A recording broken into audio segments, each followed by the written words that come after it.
বাজনা নাটক থিয়েটার করে, কিন্তু ও বলতে চায়, ও বলে দিতে চায় আমি মুসলিম, আমি যত পাপ করি আমি মুসলিম।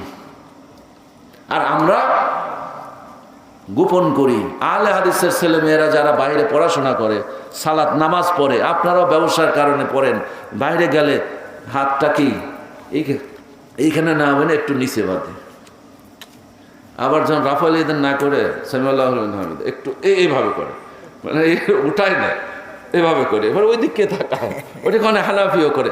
কারণ কি, যে আমাকে যেন কেউ না আসেনি আমি আহলে হাদিস, এরকম হয় কিনা? হয় কিনা? এর নাম আহলুল হাদিস, এর নাম ইমান।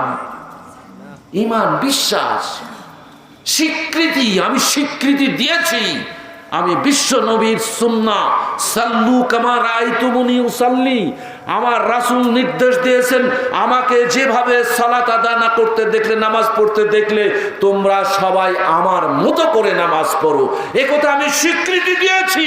আমি জানতে পেরেছি রাসূল রাফাউল ইয়াদান করেছেন, রাসূল আমিন জোরে বলেছেন, হ্যাঁ, রাসূলের আদর্শ আমি জানতে পেরেছি, সুতরাং আমি বিশ্বাস করেছি, আমি স্বীকৃতি দিলাম যে আমি রাসূলের মতোই সালাত আদা করব। সুতরাং আমার শরম থাকার কোনো দরকার আছে?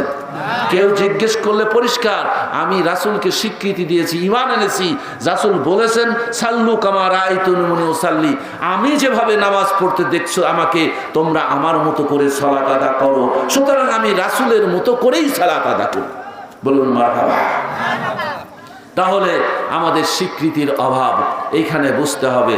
আমি আর আগাইতে চাই না, অনেক কথা বলার ছিল, বলবো, আবার যদি কখনো সুযোগ হয় এই কথাটা বলতেই হবে। যদিও এটা বলতে চেয়েছিলাম না, মূল আলোচনা করব জুলুমের উপরে, কিন্তু পরিবেশের কারণে কথাগুলো এলোমেলো, এটা ছুটে যাবে।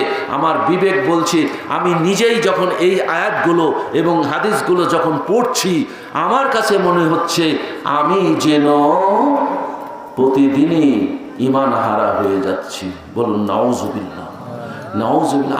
আল্লাহ কত দয়ালু আপনি কি জানেন? কত দয়ালু। এগুলো যদি আলোচনা করা যায় তাহলে ঈমান পোক্ত হয়ে যায়। এই জন্য প্রত্যেক দিন ঈমান নবায়ন করতে হয়, প্রতিটি মুসলমানকে প্রতিদিন নবায়ন করতে হয়। কারণ ঈমান নবায়ন, ঈমান না থাকলে সালাত হয় না। হয়? ঈমান যদি না থাকে সালাত হয়? হয় না। ও মুসলমান, ইচ্ছা করে এক ওয়াক্ত সালাত তুমি কাজা করেছো, আদায় করো নাই, ছেড়ে দিয়েছো, কাজা নয় ছেড়ে দিয়েছো, ফৌত হয়ে গেছে। মুহাদ্দিসিন ইকরাম, মুফতিগণ, মুহাদ্দিসিনগণ, উলামাগণ বলছেন আহলুস সুন্নাহ ওয়াল জামাআহ, যে ইচ্ছা করে এক ওয়াক্ত সালাত ত্যাগ করলে সে কাফের হয়ে যায়। সে যদি জোহরের সালাত এক ওয়াক্ত ছেড়ে দেয়, আসরের সালাতের সময় সে যদি আবার আসরের নামাজ পড়তে চায়, কথাটা ভালো করে বুঝবেন, আমি জোহর ফেরে ছেড়ে দিয়েছি ইচ্ছা করে, আসর হয়েছে কিছুই না, ইচ্ছা করে ছেড়ে দিলাম, পড়লেই হবে নি, পড়লেই হবে নি, পড়লেই হবে নি, এভাবে ছেড়ে দিলাম ইচ্ছা করে, কাজা নামাজ ফৌত হয়ে গেছে। আসরের সময় মনে হলো আমি তো আসর পড়ব। আহলুস সুন্নাহ ওয়াল জামাতের ফতোয়া হলো, কথাটা হজম করবেন, অন্যের দিকে চোখ তাকাবেন না, অন্যের দিকে দেখবেন না। তো এই বেটার মুসলমানই নাই, এই বেটা ঈমান নাই, এই কথা বলবেন না তো? বলেন ইনশাআল্লাহ। ইনশাআল্লাহ আমরা দেখব কার দিকে? নিজের দিকে। দেখব কার দিকে? আমি যদি জান্নাতে যাই লাভ কার? আমি যদি জাহান্নাম থেকে বাঁচতে পারি লাভ কার? সুতরাং অন্যের লাভ দেখা আমার অত প্রয়োজন নেই। উ আনফুসাকুম, আগে তুমি নিজে বাঁচো জাহান্নাম থেকে, ওয়া আহলিকুম নারা, তুমি নিজে বাঁচো, নিজের জ্ঞাতি গোষ্ঠী, নিজের সন্তানদেরকে জাহান্নাম থেকে বাঁচাও। সুতরাং আমরা এটা জানার পরে কাউকে তো বলবো না তুমি কাফের, বলবেন না তো? এটা বললে আবার আরেকটা ফতোয়া আছে, এমনি তো সর্বনাশ হয়ে গেছে, অন্যের দিকে আর আমরা আঙ্গুল তুলবো না। আল্লাহ আমাদেরকে তৌফিক দান করুন, আমিন। আল্লাহ আমাদেরকে তৌফিক দান করুন, আমিন। বাপজিরা, ছেলেরা, যুবকেরা, মেয়েরা, মায়েরা যারা কথা শুনছেন, আপনাদের, হ্যাঁ, আপনাদের উদ্দেশ্য করে আমি কথাটা বলছি। আমি জোহরের সালাত ইচ্ছা করে ছেড়ে দিলাম, পড়ি নাই, এখন আসরের সময় সালাত পড়ব। এই আসরের সালাত যদি কবুল করাইতে হয় তাহলে আপনাকে আবার ঈমান আনতে হবে, তওবা করে ইমাম সাহেবের কাছে তওবা করতে হবে। হুজুর আমি কুফরি করেছি, আমার ঈমান হারিয়ে গেছে, আমি এখন তৌবা করতে চাই। যদি তৌবা করেন তাহলে আসরের সালাত হবে, তৌবা না করলে আর যত সালাত আদায়ের কোনো সালাত হবে। এখন ভাবুন, আমাদের নিজের দিকে, তা কারোর দিকে নয়, নিজের দিকে আমরা কোন অবস্থায় আছি? মুসলিম আছি তো? মুসলমান আছি তো? মুসলমান আছি তো? বাবজিরা, ভাইরা, বোনেরা, আজ ফিলিস্তিনের হাজার হাজার হাজার হাজার মুসলমানদেরকে জানত দুপুরে গোটা বিশ্ব 500 কোটি মানুষের সামনে, সবার সামনে বোমা মেরে মেরে দেয় 200 কোটি মুসলমান, তার মধ্যে 100 কোটি যুবক, তাজা রক্তের অধিকারী, যারা পৃথিবীকে উল্টিয়ে পাল্টিয়ে দিতে পারে। তাদের চোখে পানি আসছে না কেন? কারণ আমাদের ঈমান নাই, আমাদের ঈমান নাই। এত হাজার হাজার মানুষকে হত্যা করছে প্রকাশ্যে, দুনিয়ার মুসলিমদের বুক কাঁপে না, অন্তর কাঁপে না, তাদের হৃদয় নিংড়ানো, ভালোবাসা জাগে না। অথচ আল্লাহ রাসূল কি বলেছে জানেন? মুসলমান এক দেহের মতো, জাসাদিন ওয়াহিদিন, প্রতিটি বিশ্বের সমস্ত মুসলমান এক দেহের মতো। এই দেহের কোনো একটা অঙ্গে যদি অসুস্থ হয় তাহলে তার জন্য সারা শরীর জেগে থাকে। কথা ঠিক কিনা? আমার হাঁটতে গিয়ে যদি কেনি আঙ্গুল, ছোট্ট একটা আঙ্গুলের মধ্যে কাঁটা ঢুকে গেছে, বের করতে পারেন নাই, বাড়িতে এসেছেন, খাওয়া দাওয়া করেছেন, ভিজাইছেন, এটা দাগ ধরে গেছে, এটা ব্যথা ব্যথিত হয়ে গেছে, সারা রাত গোটা শরীর আর ঘুমাইতে পারবে? পারবে? পারবে না। মুসলমান তো এমন, পৃথিবীর যে কোনো প্রান্তের মুসলমানদের রক্ত ঝরলে অপর প্রান্ত থেকে সে হুঙ্কার দেবে, লিল্লাহি তাকবীর। আজকে সেই যুবকদের হুঙ্কার আসছে না, কারণ আমরা মরে গেছি, আমাদের ঈমান মারা গেছে। আমি সব পারি, আমি রাত জেগে গান শুনতে পারি, আমার কোনো অসুবিধা হয় না। আমি রাত জেগে ঢাকা থেকে রাজশাহী, চিটাগাং ব্যবসার জন্য দৌড়াইতে পারি, কোনো অসুবিধা হয় না। আমি শিক্ষা সফরের নামে পাপের সাগরে লেলিহান সাঁতার কাটার জন্য 7 দিন 10 দিন হাজার হাজার টাকা খরচ করে সারা রাত জেগে জেগে সারাদিন পরিশ্রম করে পায়ে হেঁটে এই জায়গা সেই জায়গায় ঘুরে ঘুরে আমরা পরিশ্রান্ত হয়ে রাত্রি 12টার সময় হোটেলে ফিরে ঘুমিয়ে পড়ি, সকালবেলা পরিশ্রান্ত দেহে উঠে পড়ি। এই এত পরিশ্রম যারা করতে দ্বিধা করেন না, বিবাহ অনুষ্ঠান আসলে সারাদিন পরিশ্রম করে নেচে গেয়ে গান বাজিয়ে বাদ্যযন্ত্র ফাটিয়ে হারাম কাজ নারীদের নিজের বউকে সাজিয়ে অন্য পুরুষদের সামনে উপস্থাপন করতে আপনার আমার বুকে একটুকু কষ্ট হয় না? নিজের স্ত্রীকে অন্যের সামনে, নিজের মেয়েকে অন্য পুরুষকে আকৃষ্ট করার জন্য সাজিয়ে গুছিয়ে বিয়ে বাড়িতে আগেই কন্যের পাশে বসিয়ে দিতে লজ্জা বোধ হয় না? কোনো অনুভূতি জাগে না? কারণ কি? ওয়া ইয়াকফুরু বিল ঈমান, ওরা তো নিজের ঈমানের সঙ্গে কুফরি করছে, এই পাপগুলো করছে, এই পাপগুলো করছে আর কুফরি করছে। কুফর থেকে তারা আর কখনো তওবা করে নাই। বলুন, আপনারা কয়দিন নিজে আবার তওবা করে মুসলমান হয়েছেন? হয়েছেন কোনোদিন? আমরা হই না। ওয়াজ পরিবর্তন করতে হবে কিনা? ওয়াজের গতি চেঞ্জ করা প্রয়োজন কিনা? আলুল হাদিসরা, বাংলাদেশ জমিয়তে আহলে হাদিসের সকল বক্তাদের টার্গেট ফিরিয়ে গেছে। এখন আগে দরকার তাওহীদ, ঈমান। আগে ঈমান ঠিক, সব ঠিক, এই কথাটাই সত্য কথা। ঈমান ঠিক, সব ঠিক মানে হলো ঈমান ঠিক হলে ইসলামের হুকুমগুলো একটাও বাদ যাবে। সে ডাক্তার হবে, সালাত ঠিক মতোই পড়বে। সে ইঞ্জিনিয়ার হবে, রডের পরিবর্তে কখনো বাঁশ দিতে পারবে না। সে রাজনীতিবিদ হবে, জাতীয় মসজিদে দাঁড়িয়ে খুতবাও দিতে পারবে। আমি ইন্দোনেশিয়া গেছিলাম, একটা জুমা পড়লাম, তাদের মসজিদে ইস্তেকলাল, কেন্দ্রীয় মসজিদ, জাতীয় মসজিদে একজন ভাষণ দিলেন, শার্ট পরে, মাথায় টুপি, খেয়াল করতে পারলাম না, শার্ট পরে কি প্যান্ট পরে খুতবা দিল। সালাত শেষে জিজ্ঞেস করলেন উনি কে, দোভাষীকে, আমাদের গাইডারকে। বলছি ইনি হলো পার্লামেন্ট সদস্য। বলুন আলহামদুলিল্লাহ। উনি জাতীয় সংসদের সদস্য। তাকওয়ার উপরে এমন আলোচনা করলেন, বিশ্বাস করুন আমি বলছি আমার মনে হলো যে আমার চেয়েও ভালো আয়াত তেলাওয়াত করে তারা ওয়াজটা করলেন। যে ব্যক্তি তাকওয়ার উপরে খুতবা দিতে পারে জাতির সামনে, সে জাতির টাকা পয়সা ছিনতাই করতে, আত্মসাৎ করতে, মেরে দিতে, জাতির টাকা পয়সাকে লুটপাট করতে কোনোদিন পারে যে বলে তাকুল্লাহ আমানুত্তাকুল্লাহ ওয়াল তানজুর নাফসুম মা কাদ্দামাত লিগাদ, যে ওয়াজ করে জাতির সামনে জাতীয় সংসদের সদস্য জাতীয় বাইতুল মুকাররম মসজিদে দাঁড়িয়ে বলছে, ও মুসলমান শোনো, আমার আল্লাহ বলছেন, হে ইমানদাররা তোমরা আল্লাহকে ভয় করো, আর ভয় করো ওই দিন আসার পূর্বেই তুমি আগামী দিনের জন্য, পরকালের জন্য আজকে সারা দিনের মধ্যে কি প্রেরণ করলে। আজকে তুমি ব্যবসা করলে, টাকা ইনকাম করলে সংসারের জন্য, আজকে তুমি চাকরি করলে, বেতন পেলে তোমার সংসারের জন্য, আজকে তুমি বিভিন্ন কাজ কল ফ্যাক্টরিতে কত কিছু করলে, এই সব কিছুর বিনিময়ে টাকা তুমি পেলে সংসারের জন্য, এই দুনিয়ার জীবনের জন্য এত পরিশ্রম করছো। আমার আল্লাহ ডাক দিয়ে বলেন যে ওয়াল তানজুর নাফসুম মা কাদ্দামাত লিগাদিন, ও মুসলমান দুনিয়ার জন্য সব পরিশ্রম করে তুমি টাকা উপার্জন করলে, কিন্তু আমার কাছে ফিরে আসতে হবে কাল কিয়ামতের ময়দানে, কবরের জগতে। ওই কবরের জগতের জন্য তুমি আজকে সারা দিনে তুমি কি কামাইটা, কি অর্থটা প্রেরণ করলে, কি ডলার পাঠাইলা, বিকাশে কত টাকা প্রেরণ করেছ গো, কিয়ামতের ময়দানে কিন্তু এই বিকাশের এই নোট চলবে, বাংলাদেশের টাকা চলবে, আমেরিকার ডলার চলবে, হ্যাঁ কোন ডলারই চলবে না। কিয়ামতের ময়দানে কোন টাকা চলবে? সালাত, সিয়াম, যাকাত, পর্দা, বড়দের সম্মান করা, ছোটদের স্নেহ করা, কথা ঠিক কিনা?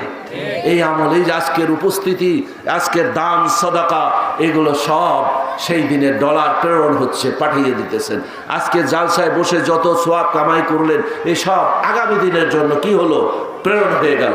এবার ফিরে আসি, আর আলোচনা আগে চাই না। এই ফতোয়াটা শুধু পরিষ্কার করার জন্য এতগুলো কথা বললাম। তাহলে কি করতে হবে? এক, ইচ্ছা করে সালাত ত্যাগ করলে, তওবা করার পরে দ্বিতীয় সালাত আদায় করতে হবে। আমি জহর পড়ি, ফজর পড়ি নাই, এখন জহর পড়বো, তাহলে তার আগে তওবা করতে হবে, কারণ আমার ঈমান নাই।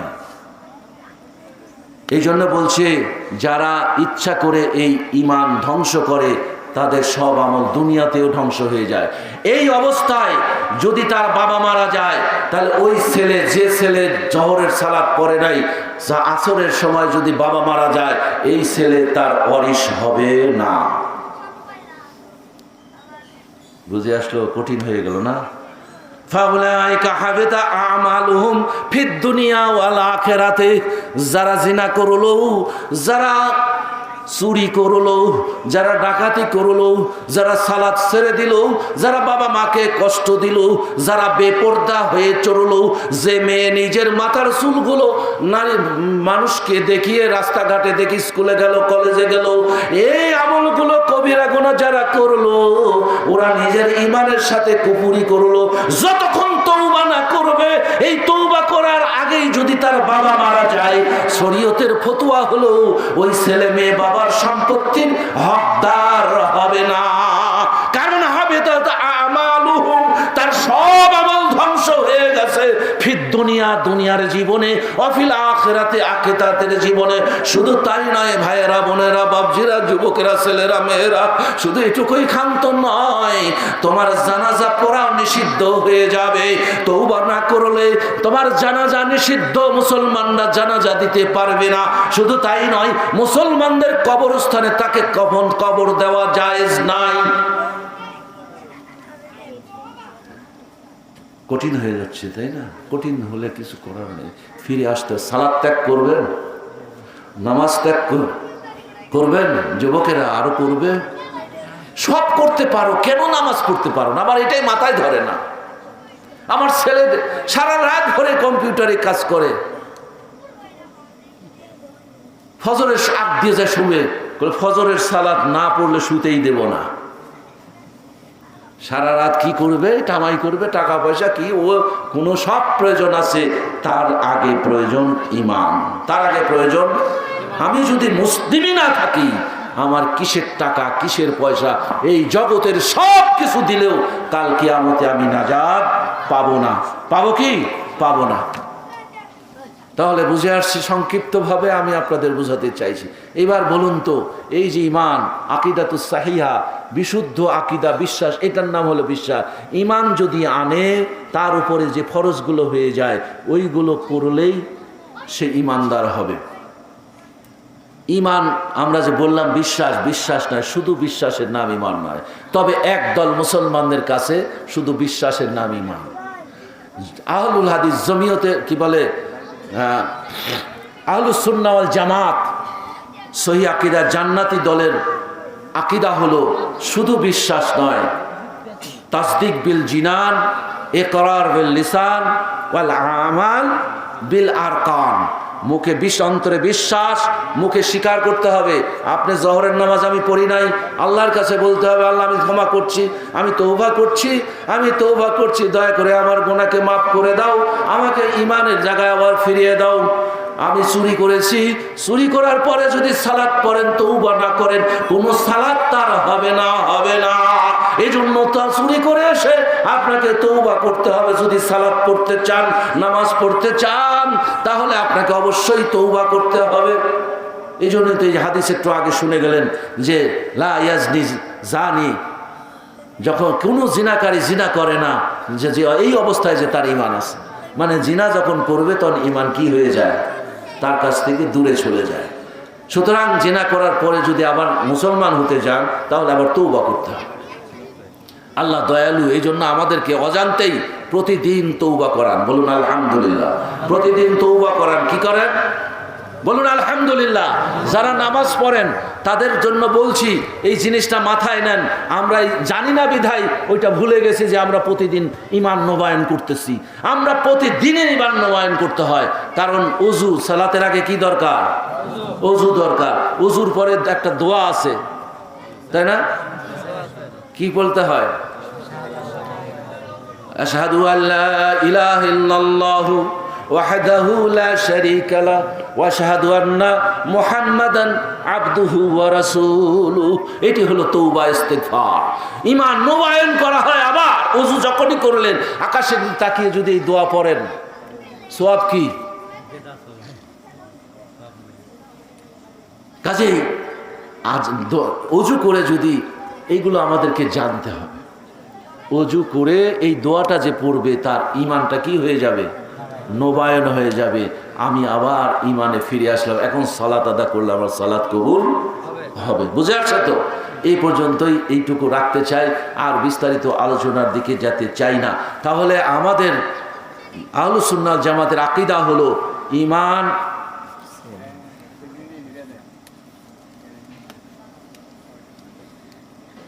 যুবকবৃন্দ আলহামদুলিল্লাহ বলুন, মারহাবা, মারহাবা বলুন আলহামদুলিল্লাহ। আজ থেকে আমরা প্রতিজ্ঞা করব, ইসরায়েলের কোনো পণ্য আমরা খরিদ করব না। তোমরা রাজি আছো? যদিও বিষয়টা কঠিন, জানতে হবে কোনটা কোনটা। তবে বেশিরভাগ যেটা সাধারণত ব্যবহার হয়, আমরা বেশি কিনি, যেটা ঠান্ডা ঠান্ডা বেশি খাই, কোকো কোলা ইত্যাদি, তারপর লাইফ বয় টাইপের, ইউনিলিভারের, ইউনিলিভারটা সরাসরি, একদম সরাসরি। এটা তোমরা নেটে সার্চ দিলে পেয়ে যাবে। তবে চেষ্টা করবো, বলে আমরা চেষ্টা করবো ইনশাআল্লাহ, আমরা চেষ্টা করবো ইনশাআল্লাহ। আর একটি উপর যে এদের জন্য কিছু টাকা বাংলাদেশ জমিয়তে আহলে হাদিস ফিলিস্তিনি দূতাবাসের সঙ্গে আলোচনা করে সিদ্ধান্ত নিয়েছে, আমরা তাদের জন্য কিছু আর্থিক সহযোগিতা পাঠাচ্ছি। আপনার জমিয়তে আহলে হাদিসের কাউকে মাধ্যমে আমাদের কেন্দ্রের কিছু টাকা উঠায় ওই ভাই বোনদের চিকিৎসার জন্য, পানির বোতল কেনার জন্য হলেও কিছু টাকা আপনারা দিবেন ইনশাআল্লাহ। বলুন ইনশাআল্লাহ। আল্লাহ আমাদের সবাইকে এই ভাইদের পাশে দাঁড়ানোর জন্য তৌফিক দান করুন, আমিন। তো যেটা বলছিলাম, এখন ঈমানের, এই ঈমানের রুকন কয়টা? ঈমানের রুকন কয়টা? 6টি। আলহামদুলিল্লাহ, মাশাআল্লাহ। আমার এক যুবক ভাই, ইমাম সাহেব, আপনারা উত্তর দিয়েন না। তাহলে ঈমানের রুকন আছে, বুঝতে পারছেন? রুকন কয়টি? 6টি। জানেন কি? ওই যে ইমানে মুফাসসাল পড়লেই তো পান, তবে ওখানে একটু প্রবলেম আছে, ওটা মেড ইন ইন্ডিয়া তো। হ্যাঁ, আমানতু বিল্লাহি ওয়া মালাইকাতিহি ওয়া কুতুবিহি ওয়া রুসুলিহি ওয়াল ইয়াউমিল আখিরি ওয়াল কদর